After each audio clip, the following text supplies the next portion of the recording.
What's going on? It's your boy CJ Goodfellow. We back with the Boxing Clinic. You know what it is. Shout out to everybody on that boxing grind. And Billy Joe Saunders says that he knows that what he's getting into going over to Canada and fighting Golden Boys, one of Golden Boys' Golden Gooses and David Lemieux. And I was surprised that he chose to go over to Canada and lead the UK.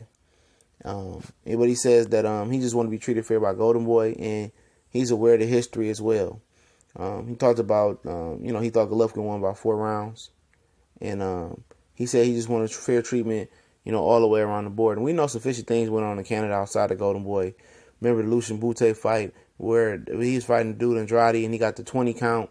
And, and they ride hard for their people in Canada. I'm not saying that Canada is a bad boxing spot. I think it's a good, one of the most underrated boxing hubs. But we know Golden Boy history. With the Golovkin-Canelo thing, most people thought Golovkin won. I'm not going to get into that. Floyd Mayweather, basically shut out Canelo Alvarez. I think it was L.A. Bird that scored the draw. So he's fully aware of, what goes down in Golden Boy. And I was telling you guys the other day, there's a lot of rumors. Now I spoke to people and said that Golden Boy was rigging fights and setting up fights and paying the judges off. And, I wouldn't be surprised, man. He really never trusted Oscar Fish himself. But he said he knows the position of power that he is in. And I'm surprised that he gave that position of power up to face David Lemieux in December. And what I mean by that is he has the missing piece to the undisputed for Canelo and Golovkin. Even though Canelo is not fighting for the WBC, he might fight for the WBC to be undisputed champion at middleweight, because that's something that, can boost your Hall of Fame resume. So, he then again, if that WBO title was on the line, if he can get it from David Lemieux, then rematch Golovkin in September on Mexican Independence Day, it would make sense. And it seems like, Billy Joe Saunders said that he was willing to come back, will come back to North America, to go to America and fight, Canelo Alvarez, for the WBO. He's willing to do that. Before, he wasn't willing to do that. They wanted him to be on the undercard and face Willie Monroe on the Lima Smith undercard to set up Canelo's debut at 160 for the WBO title, which the WBO said Canelo could fight for the WBO title whenever he wants. So they're going to set that up, but Billy Joe Saunders ducked Willie Monroe at the time, and then he ended up fighting him this year, and it was a terrible fight. It was 2 counter-punchers, 2 non-aggressive fighters, 2 guys that didn't want to lead, and it was just a nasty affair. Billy Joe Saunders is like a fish out of water. He didn't look his usual self.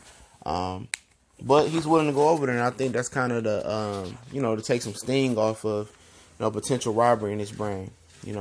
Say, okay, I thought you got, Canelo next, man. So you ain't got to, you ain't got to really push for David Lemieux, to win this fight. We know you want to keep the money in-house between David Lemieux and Canelo. But I will come up and fight Canelo next. Basically, that's what he said. He said, ain't got to worry about that. I'll come to America and fight that guy. It's not an issue. So he's really trying to, make his, make it more comfortable for him, not to get robbed. And hopefully for him, he get a fair shake. But, he's one of the guys that get robbed. People wouldn't care. You know what I'm saying? Because a lot of people don't like Billy Joe Saunders. With his son kicking kicking Willie Monroe in the junk and all the other outlandish stuff that he said in the past. So, a lot of people probably wouldn't mind Billy Joe Saunders getting robbed, even his own people in the UK. And, it's sad. I always want to see equality and people treated right in boxing. But he really going to go out there and whoop on David Lemieux, and stopping David Lemieux ain't even out the question. He can stop David Lemieux. I think, like I said, most guys make it past 6 rounds with David Lemieux. He's a good front runner. He ain't too much dangerous after the 6th round, and if you can make it out of there. And, Billy Joe Saunders is a natural counterpuncher. Lemieux is a natural lead with no skills, no head movement. He got good hand speed, good counterpunching, but he's a puncher. That's all he can do. He's a punching bag that's throwing a little something back at you. So Billy Joe Saunders, with his accurate counterpunching, is going to take the lead. He can't have one of those, I get tired performances or, lackadaisical performances. He got to be on his P's and Q's, at least for the first 6 rounds, perfect. And counter David Lemieux, he plays right into his strength. And hopefully he can win this fight, But if David Lemieux wins, it's definitely going to probably be Canelo versus David Lemieux. So Triple G is pretty much going Canelo's and Golden Boy mercy. And that's what happens when you don't have a top, promoter and top manager to make sure you get what you need to get in negotiations, which was the rematch clause. So, and other things. So, we'll see how it plays out. Billy Joe Saunders already know Golden Boy play. And he already crying wolf. Well, he already crying or calling it out before they play him. So, we'll see how it goes down. We out.